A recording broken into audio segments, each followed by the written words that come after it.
నిజామాబాద్ జిల్లా వర్ణి మండలం సత్యనారాయణపురం గ్రామ పంచాయతీ పరిధిలో వడ్డేపల్లి నందు సామాజిక ఆరోగ్య కేంద్రం వద్ద కృష్ణవేణి పిహెచ్ఎన్ఓ మాట్లాడుతూ డెంగ్యూ మలేరియా రావడంతో దోమల నివారణ గురించి మాట్లాడారు.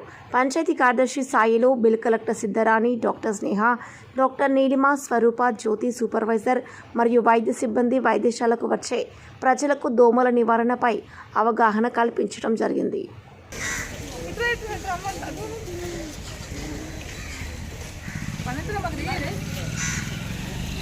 మీరు అడిగిరిది మేము ఎట్లా తీస్తాం మేడం మాట్లాడుతుంది.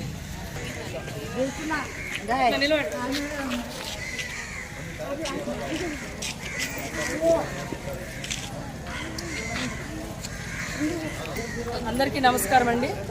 ఈరోజు ఎందుకంటే ఇది సీజనల్ డిసీజెస్ కాబట్టి డెంగ్యూ మలేరియాలు ఎక్కువగా వస్తూ ఉంటాయి. ప్రతి ఒక్కరికి కూడా కంపల్సరీ నీటి నిల్వ లేకుండా చూసుకోవాలి. దోమ పుట్టొద్దు. చుట్టుపక్కల ప్రదేశాలన్నీ కూడా శుభ్రంగా ఉంచుకోవాలా. నీటి నిల్వలు ఎక్కడ కూడా ఉంచుకోకూడదు.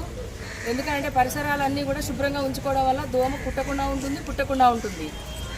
దోమలు 3 రకాలు, జబ్బులు 5 రకాలు కాబట్టి చాలా జాగ్రత్తగా ఉండాలా.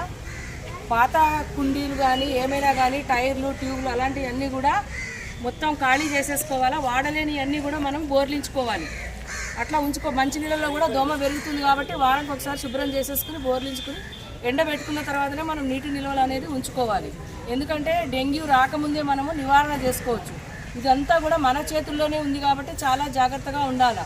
మరి దోమ పుట్టకుండా ఉండకూడదు అని అంటే ఇంట్లో ఎవరైనా కానీ ఇల్లు తాళం వేసి ఉంచినా కానీ ఏమన్నా కానీ చుట్టుపక్కల రోడ్లు వదిలేస్తారు.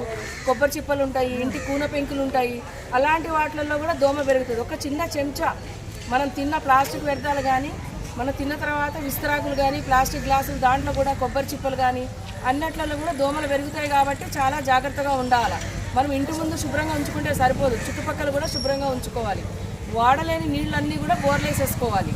ఒకవేళ మీకు నీళ్ళు అవసరం లేదు అనుకుంటేనే బోర్లేసుకోవచ్చు. నీటి నిల్వలు లేవు, మాకు కావాలి, మంచినీళ్ళు కావాలి, దొరకడం లేదన్నప్పుడు వడబోసుకుంటే కూడా మనకి దోమ అనేది చచ్చిపోతుంది.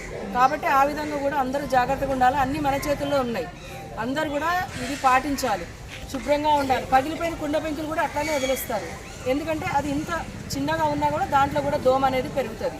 దోమ ఎక్కడెక్కడైతే ఉంటుందో అలాంటి చోట్ల పెద్ద నీటి నిల్వలు, పెంటె కుప్పలు ఉన్న దగ్గర మనం ఏం చేయాలో ఆయిల్ బాల్స్ నూటితోటి బట్ట కానీ ఏమైనా కానీ ఇంజన్ ఆయిల్ దొరుకుతుంది కదా ట్రాక్టర్ది, దాంట్లో ముంచిన తర్వాత ఉంక పొట్టు కానీ ఏదైనా కానీ 24 గంటలు దాంట్లో పెట్టిన తర్వాత మన చుట్టుపక్కల ఎక్కడైనా కానీ ఉంటే కూడా అందులో వేసేసుకోవడం వల్ల ఏమైతే దోమ ఒకవేళ గుడ్డు పెట్టినా కానీ గుడ్డు అనేది పగలదు. దోమలు అనేవి పుట్టకుండా ఉంటాయి. శుభ్రంగా ఉంచుకోవాలా. పడుకునే ముందు దోమతెరలు అలాంటివి వాడుకోవాలా. వేపాకులు అలాంటివి ఏమన్నా ఉంటే పొడి చేసుకోవాలా, లేకుంటే దీపం పెట్టుకోవాలా, వెలిగించుకోవాలా, మంట పెట్టుకోవాలి. కాబట్టి అలాంటి వాటి ద్వారా కూడా మనము దోమలు అనేటివి నిర్మూలించుకోవచ్చు. Thank you. అయిపోయింది, చాలా ఉన్నాయి.